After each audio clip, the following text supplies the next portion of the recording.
दोस्तों, गया में क्यों करते हैं श्राद्ध? चलिए जानते हैं इसके 5 कारण। दोस्तों, वैसे तो श्राद्ध कर्म या तर्पण करने के भारत में कई स्थान हैं, लेकिन पवित्र फल्गु नदी के तट पर बसे प्राचीन गया शहर की देश ही नहीं बल्कि विदेशों में भी पितृपक्ष और पिंडदान को लेकर एक अलग ही पहचान है।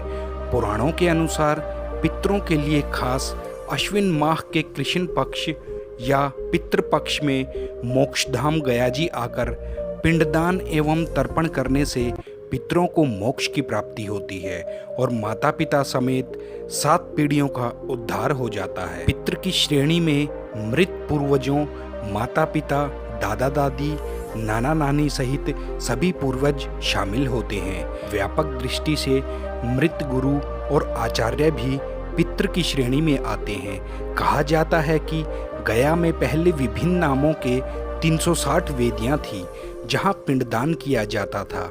इनमें से अब केवल 48 ही बची हैं। यहाँ की वेदियों में विष्णुपद मंदिर, फल्गु नदी के किनारे और अक्षय वट पर पिंडदान करना जरूरी माना जाता है।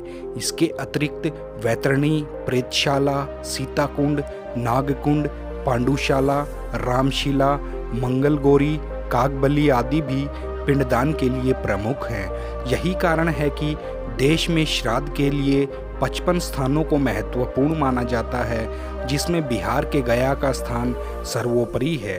तो चलिए मित्रों, जानते हैं इसके 5 कारण। तो नमस्कार दोस्तों, मन का दीप मनदीप चैनल में आपका हार्दिक स्वागत है।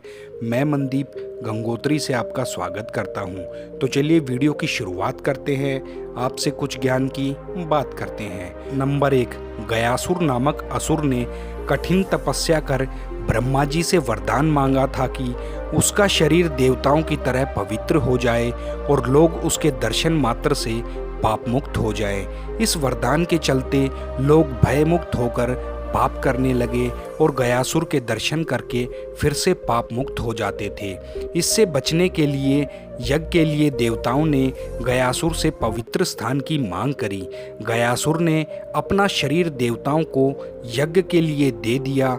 जब गयासुर लेटा तो उसका शरीर 5 कोस में फैल गया। यही 5 कोस की जगह आगे चलकर गया बना। नंबर 2, देहदान करने के बाद गयासुर के मन से लोगों को पाप मुक्त करने की इच्छा नहीं गई थी और फिर उसने देवताओं से वरदान मांगा कि यह स्थान लोगों को तारने वाला बना रहे।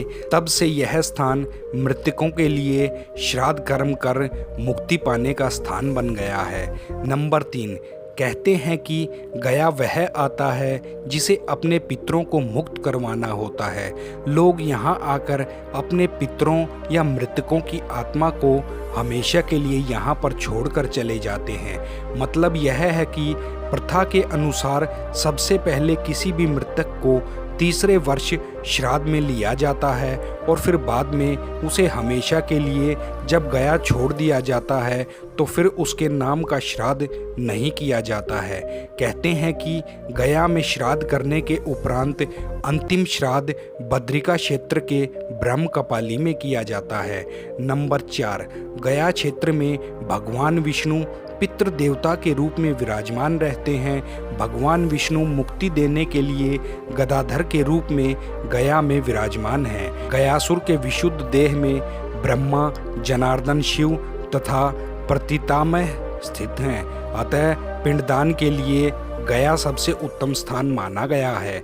नंबर 5, पुराणों के अनुसार ब्रह्मज्ञान, गया श्राद्ध, गौशाला में मृत्यु तथा कुरुक्षेत्र में निवास, ये चारों मुक्ति के साधन माने गए हैं। गया में श्राद्ध करने से ब्रह्म हत्या, सुरापान, स्वर्ण की चोरी, गुरु पत्नी गमन और उक्त संसर्ग जनित सभी महापाप नष्ट हो जाते हैं।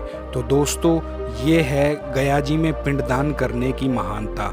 तो आप भी अगर आपने पितरों का तर्पण करना चाहते हैं तो गया जी एक बार अवश्य जाएं। और आपको ये वीडियो कैसा लगा कमेंट बॉक्स में ज़रूर बताना। दोस्तों, वीडियो को लाइक करें, चैनल को सब्सक्राइब करें। आप सभी का दिल से धन्यवाद।